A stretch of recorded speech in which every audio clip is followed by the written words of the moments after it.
In today's video, I'm going to teach you how to build a help center in Notion. We'll go from signing in to organizing clear, reusable sections that make it easy for anyone to find answers fast. Start by heading to Notion.com. On the home page, click Login, choose the Google option, then pick your Google account to continue. Once you're in your workspace, create a fresh space for your help docs. In the sidebar, click Add Page and give it a clear name like Help Center. Using a consistent title makes it easy to search and keeps your workspace tidy as it grows. You'll land on a blank page. Let's set up a simple structure you can repeat for every topic. Press the / key and type callout, then select callout. A callout works great as a visual section header for each help topic because it stands out and is easy to scan. Inside that callout, type the name of your first topic, for example, create an account, then press enter to move to a new line below the callout. Now add the actual instructions for that topic. On the line beneath the callout, press / again and choose bulleted list. Start writing the steps someone would take to complete that task. Keep each bullet short and action-oriented.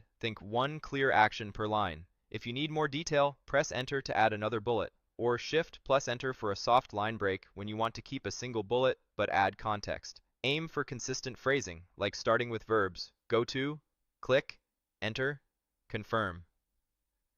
When you're done with that topic, repeat the same pattern for every other topic you want in your help center. Add a new callout for each topic title, then use a bulleted list underneath for the steps. Common topics might include set up your profile, start using the platform, and reset your password. Keep going until you've covered the essentials your users or team will need. A few quick tips to make your help center shine. Use clear, searchable titles for each callout so people can find answers quickly. Keep steps concise and put the most important information first. If a step depends on another, mention that briefly so readers follow the right order. You can also add a small icon to each callout to make scanning easier and keep formatting consistent across topics so everything feels familiar. That's it. Your Notion Help Center now has a clean, repeatable structure that's easy to expand as new questions come up.